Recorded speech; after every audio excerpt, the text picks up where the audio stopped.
राधे राधे। जय जय श्री राधे। भक्त भक्ति भगवंत गुरु चतुर नाम वपु एक, तिनके पद वंदन किए नासत विघ्न अनेक। बोलो वृंदावन धाम की जय। आप सभी के हृदय में विराजमान मेरे प्यारे प्रभु को प्रणाम। और आज हम आपके लिए लेकर के आए हैं भक्तमाल के कथा के आगे के क्रम में श्री भुवन सिंह जी की कथा, जो हमारे उदयपुर के राणा का उस समय राज्य था और उन्हीं के पर वहाँ पर वो मंत्री थे। भुवन सिंह जी राजा जी के साथ जाते थे शिकार खेलने। बहुत ही बलवान थे, सूरवीर थे और शस्त्र विद्या के ज्ञानी भी थे। परंतु उनके जो पिताजी थे वो राधा वल्लभ जी के अन्य भक्त थे और राणा उन्हें अपने बड़े भाई समान मानते थे। पिताजी की नौकरी बहुत बरसों तक राजा जी के दरबार में रही। फिर पिताजी कहते चल बसे तो उन्हें उनके पुत्र को वही जो उनके पिताजी की नौकरी थी नियुक्त कर दिया। और वो भी बलवान थे, वीर थे, साहसी थे। और जब 12 साल के थे तब भी उन्हें वो पिता की नौकरी थी मिल गई थी। परंतु उनकी माँ में वही संस्कार थे, भगवान की भक्ता थी और वो नहीं चाहती थी कि जो मेरे पति की नौकरी थी मेरे पुत्र को मिले, मेरा पुत्र दयावान बने। ऐसे करके उन्होंने पुत्र को बहुत बार समझाया परंतु नहीं माने, क्योंकि पिता के संस्कार थे और राजपूत घराने से थे। जब वो 12 साल की अवस्था में थे तो उनको वो नौकरी तो मिल चुकी थी और भुवन सिंह जी को भी आखेट खेलने का बहुत शौक था।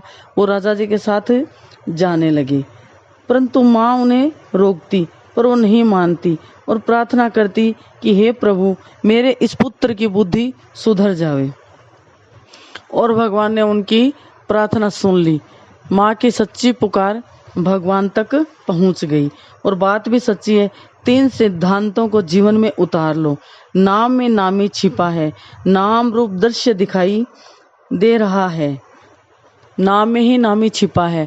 बार बार इस संसार के भी किसी व्यक्ति को पुकारते हैं तो वही बोलता है। वैसे ही बार बार भगवान का नाम लेने से भगवान पुकार भी सुन लेते हैं और बार बार भगवान का नाम लेने से वही उन्हीं का चिंतन होने लग जाता है। और जब उन्हीं का चिंतन होने लग जाता है तो वही दृश्य बन करके आभास होने लग जाता है चिंतन में, और दृश्य बनकर हमारे सामने, हमारी आँखों के सामने नाचने लग जाते हैं।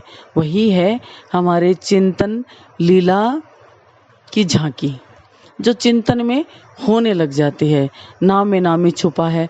माता को विश्वास था कि नाम लेते लेते, राधा राधा राधा करते करते कभी न कभी तो पुकार भगवान सुनेंगे और पुत्र की बुद्धि सुधर जाएगी। एक बार ऐसा ही हुआ कि पुत्र के ने अपनी तरकस ऊपर खूंटी पे टांग रखी थी और नीचे विश्राम कर रहे थे। अंधेरा था, चूहे ने तरकस की डोरी काट दी और जो भुवन सोए हुए थे उन्हीं के पैर पर आकर गिरी और चोट लगी। चोट लगते वो चिल्लाई तो माँ भाग कर दौड़कर पास आई और कहा कि क्या हुआ। देखा तो पाँव में घाव हो गया था। वो चिल्लाए, दर्द के मारे कर्रा रहे थे। तो माँ ने कहा पता चला तुम्हें कैसा दर्द होता है। जब अपने लगी तो तुम्हें पीड़ा महसूस हो रही है और जब तुम आखेट खेल कर जाकर के जानवरों को मारते हैं, पक्षियों को मारते हो, सताते हो, तब तुम्हें दया नहीं लगती। उनको भी ऐसे ही कष्ट होता है।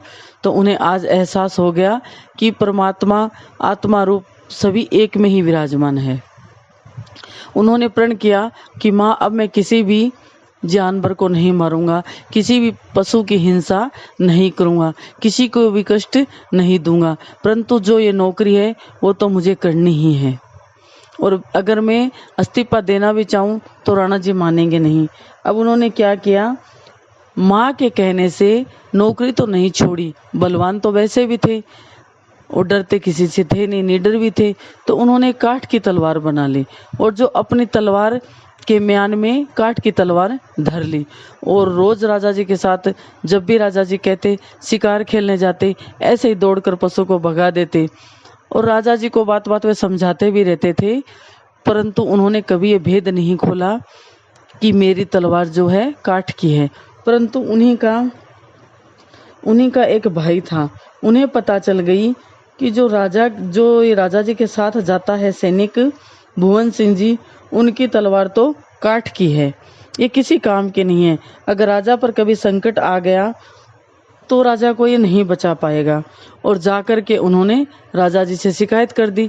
राजा जी ने कहा कि मैं नहीं मान सकता, मैं मान ही नहीं सकता कि इनकी तलवार काठ की है। तो कहा ठीक है, परीक्षा कर लो। और राजा जी ने जब सब दरबार में आ गए तो सब बैठे थे, तो उन्होंने आज कहा कि सब अपनी अपनी तलवार की धार दिखाओ, कैसे किसकी तलवार कैसी है। तो सबने अपनी अपनी तलवार की धार दिखाई और कहा कि भुवन सिंह तुम्हारी तलवार कैसी है। तो उन्होंने कहा मेरी तलवार के सामने किसी की तलवार नहीं है, और मेरी तलवार की जो धार है वो चमकती हुई दिखेगी। और जैसे ही उन्होंने कहा तो देखते देखते उनकी जो तलवार थी काठ की तलवार थी। उनका तो कहना था और भगवान को उनका मान रखना था, अपना मान टले टल जाए पर भक्त का मान ना टलते देखा।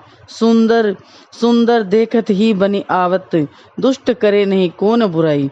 अपना मान टले टल जाए भक्त का मान न टलते देखा। उमा संत की यही बड़ाई, मंद करत करें सबकी भलाई। मात पितु हूँ ते बड़ी, जोगवत साचो हरि भरतार। लियो द्वार को सार भुवन हित, कृपा सिंधु करतार।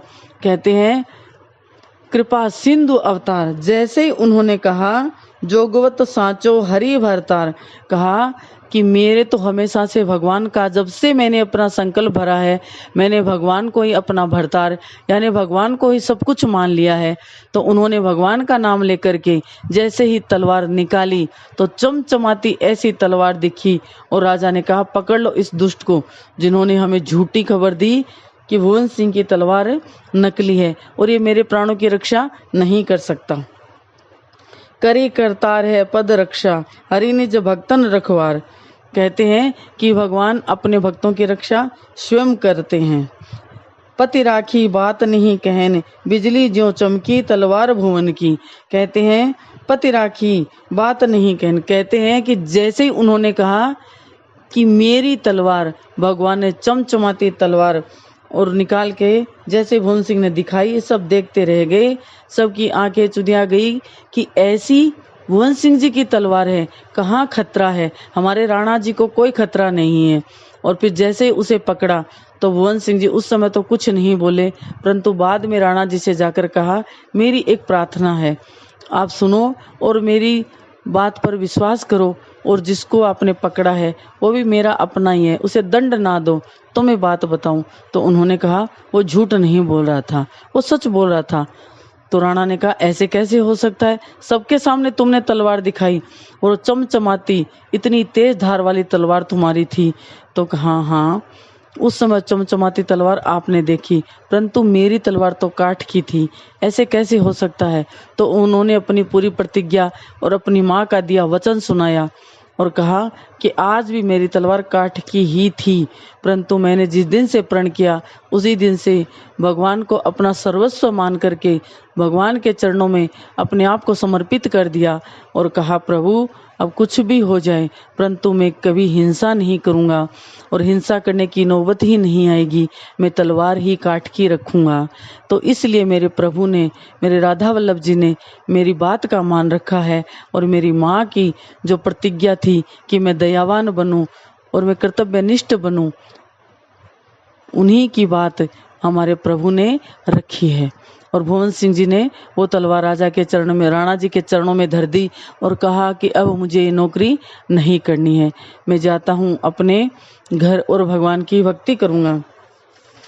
तो राजा जी ने कहा आप चिंता मत करो, पूजा के मिस पेट भरत है अति लोक अविचारी। कहते हैं पूजा के मिस पेट भरूंगा, अब तो मैं भगवान की पूजा करूंगा, जैसे भगवान रखेंगे, जैसा प्रसाद मिलेगा वो पाऊंगा और भगवान की भक्ति करूंगा।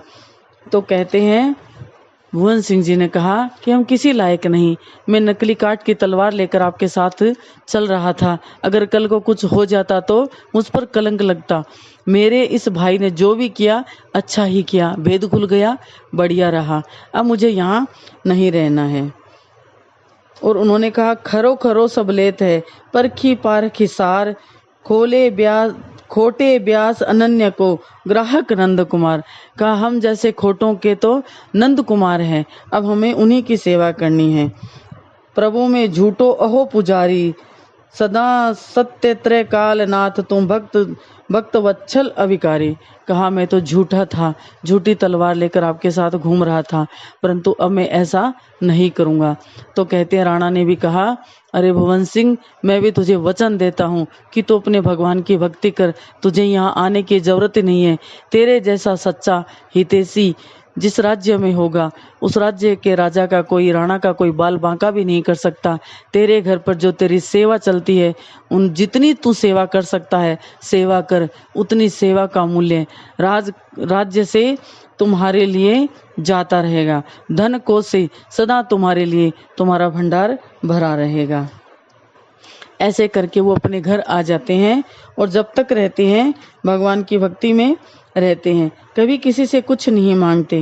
भूको दुर्लभ देखी मुख नहीं मोड़िए, जो हरि सारी देवे तो आधी तोड़िए। दे आधी की अर्ध, अर्ध की कोर रे, अन्न सरीखा पुण्य नहीं कोऊ और रे। उन्होंने आकर के प्रण किया कि अब कोई भूखा ना रहे, जितना भगवान देगा उसी में से कुछ न कुछ दूंगा। तो कभी कहता है कि भूखो दुर्बल देख मुख नहीं मोड़िए, कभी दुर्बल और भूखों को देखकर मुख नहीं मोड़ना चाहिए। और जो हरि सारी देता है तो आधी तोड़िए, और आधी दे तो उससे आधी, आधी की भी कोर दे, क्योंकि अन्न के बराबर कोई दान इस धरती पर नहीं है। और जब तक भुवन सिंह जी धरती पर रहे, धराधाम पर रहे, तब तक उनकी ऐसे ही अनवरत सेवा चलती रही और राणा जी के कोष से उनके लिए धनराशि आती रही। और वो संत सेवा और सज्जनों की सेवा, भूखों की सेवा, गरीबों की सेवा करते रहे और उन्होंने साक्षात भगवान को पाया। और आज की हमारी भक्तमाल की कथा भगवान के चरणों में समर्पित। हरि शरणं हरि शरणं हरि शरणं हरि शरणं हरि शरणं हरि शरणं हरि शरणं हरि शरणं।